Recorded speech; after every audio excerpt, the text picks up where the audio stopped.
This is Space Chief again, back with another one of my Space Chief rants. This time the rant is not directed at a comic book, but it is directed at a certain frame of mind, I guess, for comic book fans. Is that the best way to describe it? I don't know. You'll come to find out as you watch the rest of this. But there's been some disturbing talk about Barry Allen Flash on Twitter and some other social media. Not one person in particular said this. I've seen this, a few people have said it, that they don't like the Barry Allen Flash. They don't find him exciting enough. Or one person said that he was flat out boring. I'm here to counteract that argument with one book. I had this major plan. I was going to show you all these different scenes of Barry Allen. It would have taken a half an hour. You never would have watched it. Instead, I'm going to show you one panel. And if I can find that one panel, it will be a miracle. I probably should have marked it, but I found it. As you know, in Christ's Son Infinite Earths, Barry Allen saves us all. Now, I don't know how many of you have read this. You should have. I recommend it. Go read this before you watch this video. Yeah, don't worry about it. But this panel in particular, if you know the story, Flash is captured by the Anti-Monitor. He's being held in the fortress in the antimatter universe, along with Psycho Pirate, who is assisting the Anti-Monitor. The Flash manages to break loose despite his pain, his suffering, his extreme fear, not knowing what's going on. He knows the world's in trouble. He breaks loose, he beats up the Psycho Pirate, starts running around the Anti-Monitor's machine, his antimatter cannon. He runs around it so fast, he appears in different timelines to his colleagues. He appears to Batman, he appears to Wally West.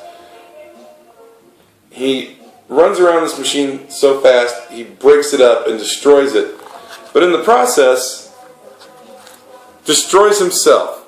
He runs so fast, he fades to nothing. Boring? Shame on you. This is not boring. This is Barry Allen saving the universe. He even says, there's hope. There is always hope. Time to save the world. And as you see, the Anti-Monitor says, no! But he destroys the cannon, and Barry Allen's dead. Barry Allen stays dead for 23 years. He doesn't come back until 2008 in Final Crisis. And then you get the start of the New 52, and you get the Manipul Buccellato. I don't know if I'm saying that right. But you get their Flash. And this right here is consistently one of the best books every month that the New 52 has put out. The artwork is fantastic. The way they draw the Speed Force, who would even know to begin to start drawing the Speed Force? It's fantastic. This one in particular is part of the Gorilla City storyline, and it is incredible. It's one of the best Flash stories I've ever read. Aside from that, you've got the Flash's incredible history, which of course, you got his team-ups with the Green Lantern, which were always spot on, some of the best, most exciting stories in DC at the time. He was always an upstanding member of the Justice League. He's the everyman.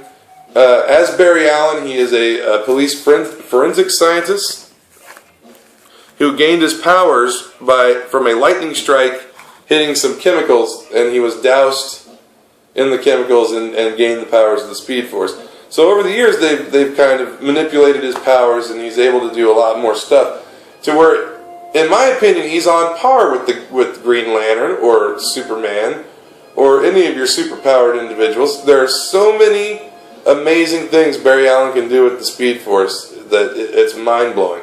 The more recent issues of when he goes into the Speed Force in the New 52 and the way they deal with time and space and the way things happen is mind-blowing stuff.